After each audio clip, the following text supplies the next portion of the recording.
Hi, my name is Nicki Ward, and this is a recitation of, and a hopefully brief discussion of, The Arrest of Oscar Wilde at the Cadogan Hotel, written by John Betjeman. I'll put a link down below to get directly to the recitation itself for those of you who want to skip over the yattering but for those of you who do like the yattering, hang around because I've done some research on this and there's some interesting stuff I think to share. Certainly interested me and certainly informed the recitation that I hope to give you shortly. So, the poem was written in 1937 by Sir John Betjeman, who was a composer and a poet and an Oxford graduate, rather like Oscar Wilde himself. John Betjeman was a fan of Oscar Wilde, and why not? Many of us are. And he wrote this poem as if he were a fly on the wall just before Oscar Wilde was arrested and taken to prison for final sentencing. So the poem's written in 1937, but it is staged in 1895, sometime around the 25th of May, which is a pretty exact date. Oscar Wilde had just been convicted of gross indecency and was sentenced to 2 years of imprisonment with hard labor, and hard labor meant hard work, and for a middle-aged man like Oscar Wilde, that was essentially a death sentence. He survived the prison sentence, but only just, and then faded away fairly quickly after his return to life in Paris. And this is crazy because this was at the height of his success, the importance of being earnest. One of his many great works was being performed to good reviews and full houses in the West End. This is in 1895. But what happened was that there was a fellow by the name of the Marquis of Queensberry, who by all accounts was a terrible, terrible, terrible person. His poor son, known as Lord Alfred Douglas, was gay, somewhat had a kind of a somewhat effeminate look about him. If you look at the various photographs of him, a very beautiful boy, but anyway, gay. And the brute of a father was not happy about this, and was also not happy about the much older Oscar Wilde, in the father's opinion, corrupting his son. So a moment here just to talk about the differences between then and now. The folks, the people that, the young men that Oscar Wilde favored were generally quite young and beautiful looking. In their late teens, 16, 17, or perhaps even slightly younger or slightly older on either side. By the standards of today, that is too young for somebody who has authority and age on their side to have a relationship with somebody that young. We believe these days that it's not possible to form consent with somebody that young. I'm not here to judge one way or the other. I'm just telling you the context of the time. By today's standards, he would absolutely be, as part of the Me Too movement, he would be called out for certainly inappropriate behavior with someone young, and maybe even in some jurisdictions for pedophilia. But we also remember in those days that people started working when they were 12 years old, got married and have kids when they were 16, and didn't live very long, particularly if they were poorer, as many of the people who testified against Oscar Wilde and his co-defendant, let me just check who was, Alfred Taylor, were both convicted at the same time. Anyway, back to the story. This was, Oscar Wilde was very, very open and flamboyant about his relationships, and that was part of a broader sense. Firstly, he was very flamboyant, he liked the attention, but secondly, he was a part of the movement in aesthetics that said that the Victorian ideals of morality were outdated and too restrictive. We still use that term today. To say somebody has Victorian values is to mean they've got a stick up their backside.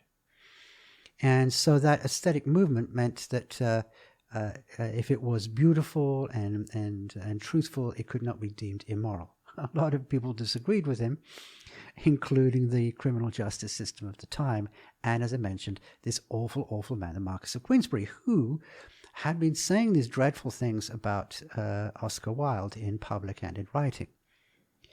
Oscar Wilde made the grave, grave, grave mistake of suing the Marquis of Queensberry for criminal libel, saying that his reputation had been harmed.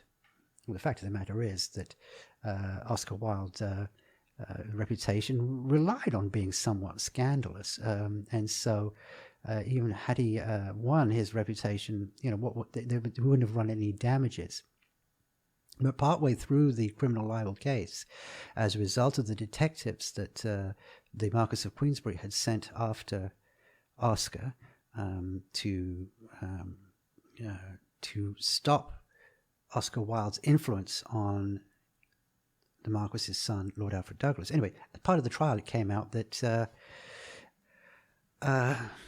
Oscar Wilde was incriminated himself, and the criminal libel case stopped, and a criminal case against Oscar Wilde started fairly shortly afterwards. It was clear that he was going to go to prison, and he was kind of given enough space to get out of town. His friends let him know, you could get on a boat to Paris and you would be out of harm's way. Instead, Oscar Wilde chose to stay in London at a very ritzy hotel called the Cadogan, and spend the night there with his longtime friend and occasional lover, Robbie Ross. And when the cops came for him in the morning, he was still there, and they carted him off to prison. I really don't know what he was thinking. Partly, it must have been a hubris. He was, he was his own biggest fan and his own biggest self-promoter. Probably thought there would be some lenience shown. I don't know.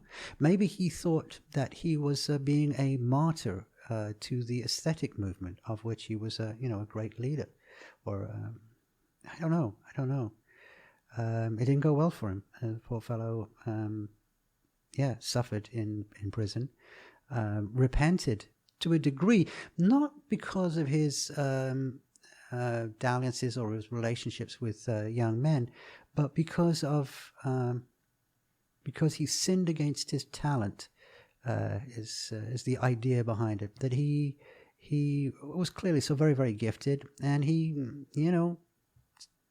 spent much of that gift in ways that weren't productive. And so that was I think the piece is called Profundis or something like that. I'm sure somebody else will correct me. Anyway, so that's the context of the piece. It's 1895. It's just before the cops get there. All right, so here's the style. The style echoes the writing style of Oscar Wilde himself. So, and the social comedies, the social farces that he created.